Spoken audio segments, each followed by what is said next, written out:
vous et bienvenue aux Nuits de la lecture 2021 dans les nuages, oui, ou sous la lune cette année. Oui, cette année, les nuits de la lecture sont un petit peu particulières car nous ne pouvons pas vous accueillir au sein de la médiathèque. C'est triste parce qu'on avait un super programme avec l'école de musique du pays de Brocéliande.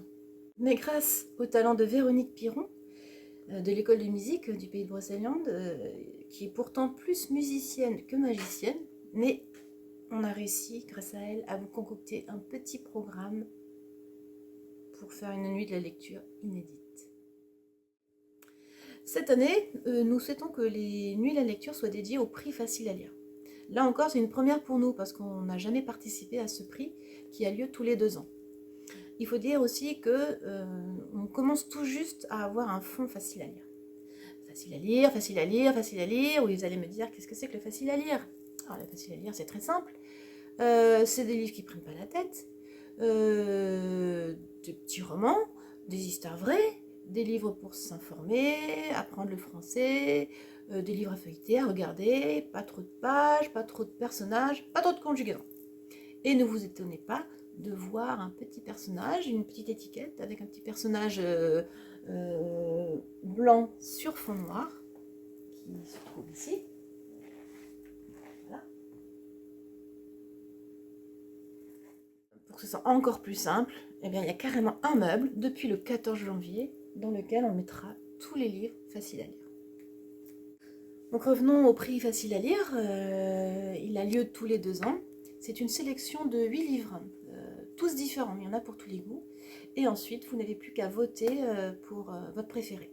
Et vous n'êtes pas obligé de lire tous les livres. À Saint-Main, mais notez qu'il y a plein de choses aussi qui vont se passer à Irodoire, à Quédillac, à Landujan et à Saint-Onin. Mais donc nous, à Saint-Main, à partir donc de ce mois-ci, nous vous proposerons chaque mois un petit focus sur un livre qu'on vous présentera lors d'un vendredi de la médiathèque, nos fameux vendredis qui ont lieu de 18h à 19h. Et donc en février, on commencera par La poule qui fit le tour du monde. Vous verrez, c'est une super histoire. Et parce que nous avons en plus une exposition qui s'appelle Les carnets de voyage. Et pour finir, cerise au pluriel sur le gâteau, nous recevrons 2 auteurs. Étienne Chaise, qui est l'auteur de Hélios, qui viendra le samedi 10 avril, et Luc Baba, qui a écrit Nous serons heureux, qui viendra le samedi 22 mai. Et donc on vous accueillera à l'occasion d'un petit déjeuner littéraire avec des croissants, et j'espère pas des croissants virtuels.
Maintenant, je vous propose Nous serons heureux, un livre de Luc Baba, Donc aussi le deuxième auteur que nous allons recevoir à la bibliothèque.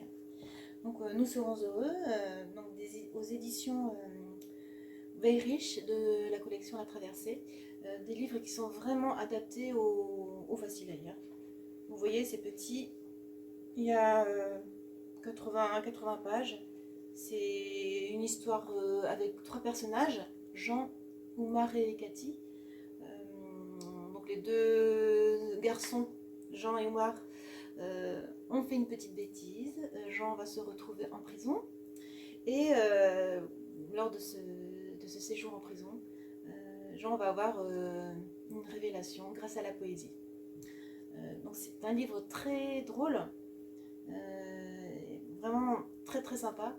Et en fait, quand il va se retrouver en prison, voilà, il va y avoir quelque chose qui va déclencher un revirement dans sa vie. Et voilà, c'est vraiment un très chouette livre.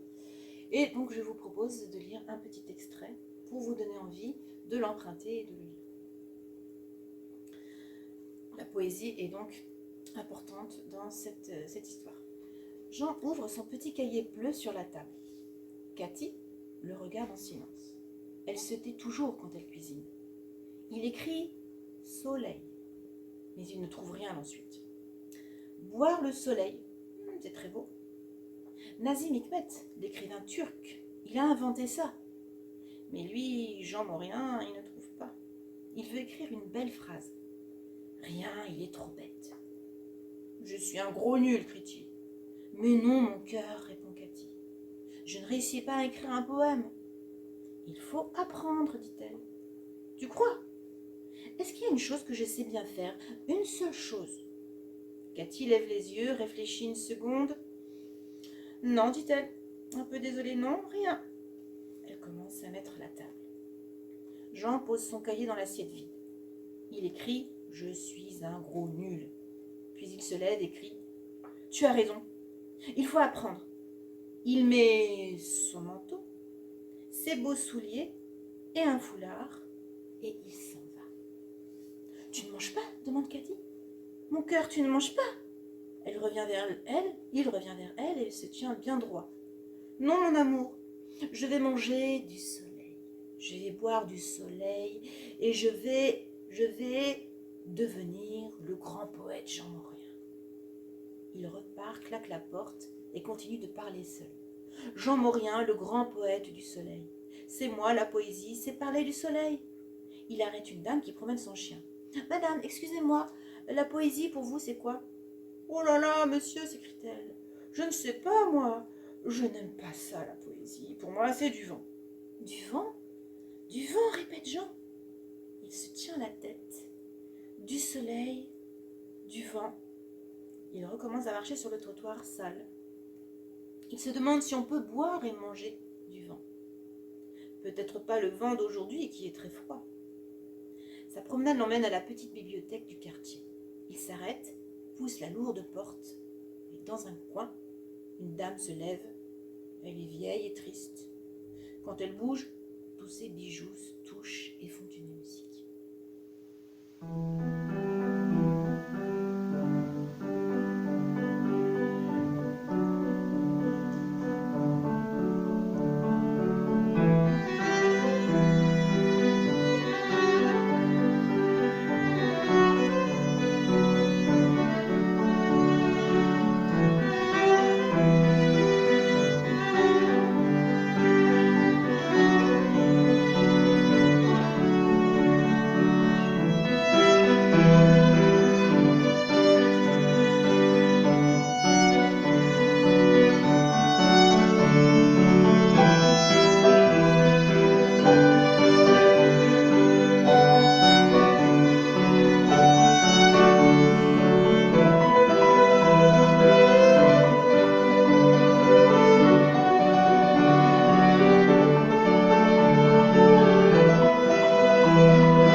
Depuis que tu t'es barré, je deviens un expert en apnée. Je contrôle mon souffle, je retiens. L'air ne rentre plus. Mes yeux sombrent dans la profondeur.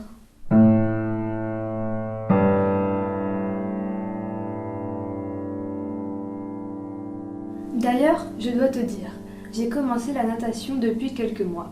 Tu me verrais. J'ai la pratique intensive, l'entraînement tous les soirs entouré de bons hommes sérieux qui ne picolent pas.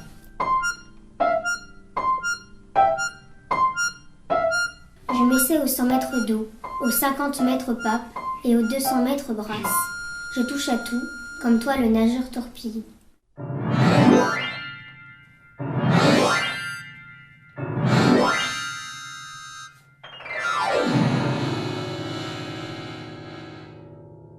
Tu me traiterais de copieur de mes deux si tu étais là. C'est faux. Tu serais heureux qu'on nage ensemble. Mon père est dingue de joie. Il m'emmène à la piscine, il me conduit tous les soirs, il est plus ponctuel que moi. Depuis la voiture, le daron klaxonne sous nos fenêtres pour que je sois à l'heure à l'entraînement. Il s'y revoit, lui le bel athlète aux médailles de handball.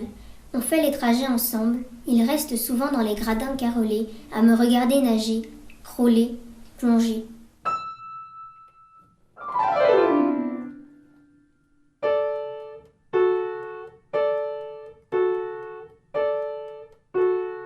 Il aime être là. Je crois qu'il se sent proche de moi, tout à coup, et franchement, Timothée, j'ignore si c'est l'effet du chlore ou quoi, mais ça ne me déplaît pas.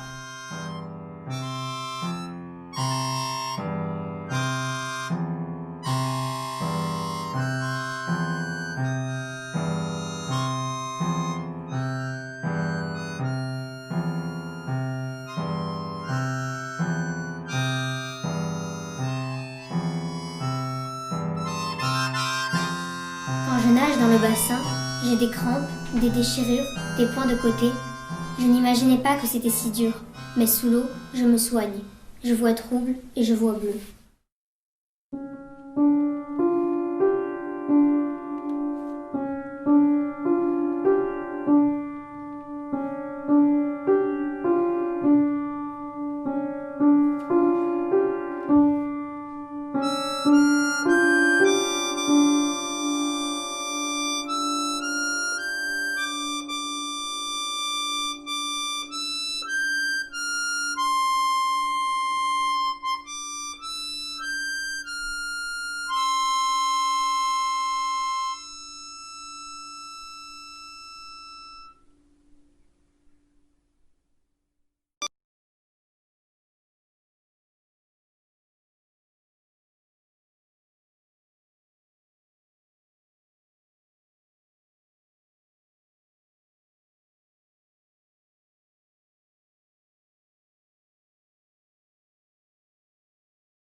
La piqûre. C'est assez dur, c'est un métier qui s'apprend. Tout le monde ne le trouve pas bien. Tu as des maries cochonnes. Vroute, vroute, vroute. Elles te font tout de travers. Il y en a qui sont pas douées. C'est assez difficile de t'appliquer. Il faut être soigneuse, ne pas aller trop vite, prendre son temps, voir clair, ne pas dérailler. La roulette hara près du bord pour faire du beau boulot, faire les échantillons, c'est bon.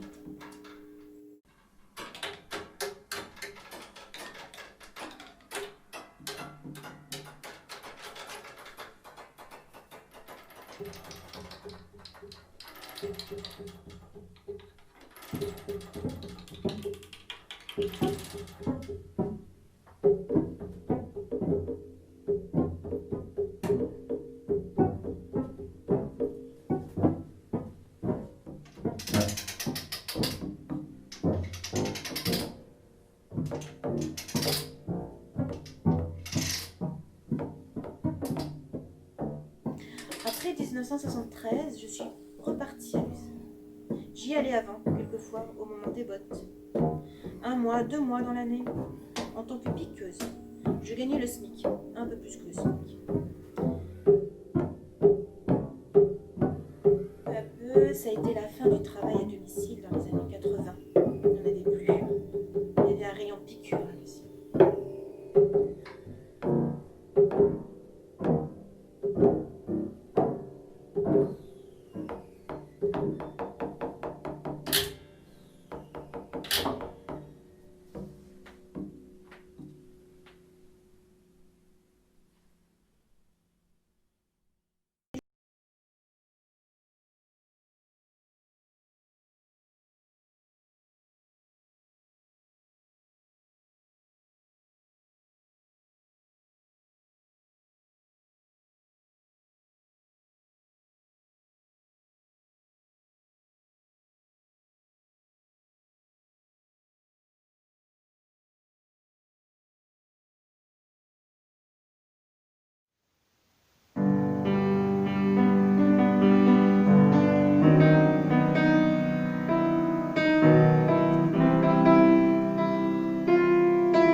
voilà, et pour clore ces nuits de la lecture, je termine avec Aux Marches de Bretagne. Peut-être le plus petit livre, parce qu'il fait 16 cm, avec beaucoup de pages, 192. C'est un très beau livre, de la poésie. C'est écrit par Yvon Lemaine et illustré par Emmanuel Lepage. De très belles illustrations donc en aquarelle. C'est un témoignage là encore, parce que donc l'auteur est allé en résidence dans le pays du Coglais. Il a recueilli le témoignage des personnes qui habitent dans le monde rural, et on trouve vraiment plusieurs personnages attachants dont on ne parle jamais. C'est un petit peu comme dans Mireille aussi. Et l'écriture de Yvon Lemaine ainsi que les illustrations de Emmanuel Page font que c'est un livre qui est vraiment très agréable à lire. Et comme c'est de la poésie, donc sans ponctuation, il faut vraiment se laisser aller au son des mots. Et c'est pour ça que là, ce soir, je vous propose, pour vous donner envie, de vous lire un passage qui se situe dans la nuit. Et bon, voilà, vous verrez que c'est une façon vraiment particulière de retracer un moment qui s'est déroulé avec son ami Pascal, qu'il a rencontré lors de cette résidence. Il ne fait pas nuit, bien que la nuit soit tombée sur les terres du Coglais. Il ne fait pas nuit, par les étoiles qui s'alignent dans le ciel, dont Pascal connaît les noms, comme il connaît la région de son enfance par cœur, au point d'éteindre les phares de sa vieille Land Rover. Elle nous transporte vers un miracle, en avançant à l'aveugle dans la nuit tombée, sur les chemins de pluie qui creusent des trous dans la boue. Les yeux s'habituent, la confiance aussi. C'est un homme à confiance que cet homme-là. C'est un homme qui ne ment pas quand il parle, même d'idées que je n'aime pas. C'est un homme que je suis dans la nuit, sur les traces des animaux de nuit. Nous avons laissé la Land Rover au bord d'un talus. Nous marchons à tâtons, en sautant par-dessus les étoiles des mares. Nous marchons, comme devaient marcher les chouans de nuit, à cause des jours où ils seraient pris, des chouans qu'on aurait pu dire être des partisans. Nous ne parlons pas même pour dire « attends-moi ». De temps en temps, Pascal éclaire les champs de sa lampe jusqu'au lointain. Un mirador qui surveillait les animaux sauvages que nous cherchons dans leur état sauvage. Ils sont déjà habitués au phare. Et pour les renards que nous espérons, au cri des mulots qu'imite Pascal avec sa gorge. Les cris trompent le renard au loin dans la lumière. Regarde, pas un mot. Regarde, sans un mot. Je vois, qui ne nous voit pas, une allure argentée à la lisière de la lumière et des bois. Je retiens ce que je vois comme la main dans l'eau, comme la main retient l'eau. Dans la main qui a soif, la soif nous éclaire, dit le poète Jean Delacroix. Une lumière grise, légèrement bleue, elle s'incarne dans un mouvement gris, légèrement bleu.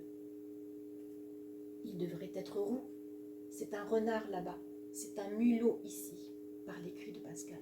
Et la forme prend de plus en plus forme en s'avançant vers nous. Si je pouvais ne pas respirer, je ne respirerais pas. La forme avance avec des pattes, une queue qui dépasse. La forme avance avec une tête très nette de renard. De plus en plus près, c'est rare au point de croire que c'est ici le seul pays des renards. De croire que nous sommes des regards, seulement des regards. À deux doigts du regard du renard jusqu'à ce qu'il nous voie un instant, un moment, parfait, plus que parfait. Comme si nos deux mondes se croisaient, les morts et les vivants. Les morts qui ne sont pas morts, si on accepte qu'ils soient absents, comme les renards de nos regards le soir, si on accepte de ne jamais les voir vivants, de ne jamais le revoir mort-vivant. Comme ce renard qui vient de ce pays-là, de là-bas. Dès qu'il nous a vus, il a disparu. Mais à l'inverse des vivants et de leurs morts, on s'est vus, dans le même monde, un instant, venant de deux mondes pourtant différents. Celui du chasseur, celui du chassé. Le chasseur aux yeux droits, le chassé aux yeux de côté. Même si, cette fois-ci, ce sont deux chasseurs qui se sont croisés. Pan, a dit Pascal, comme pour tuer cet instant.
Bon, et bien voilà, la nuit de la lecture dans les nuages, sous la lune, est terminée. Je vous remercie vraiment de votre attention. Je remercie également Véronique Piron de l'École de musique pour tout son soutien technique. Je remercie aussi les collègues, notamment Lisa qui est derrière la caméra. Et voilà, j'espère que ça vous a plu, que ça vous donne envie de venir découvrir ce fond facile à lire et de venir les emprunter, de venir les lire. Des livres que vous pouvez emprunter et lire dans toutes les bibliothèques dont j'ai parlé tout à l'heure, Quidia, Quirodouar, Saint-Onin, Landujan. Donc voilà, empruntez-les, votez. Et la vidéo sera disponible pendant toutes les nuits de la lecture, donc du 22 jusqu'au 31 janvier. Et vive la culture!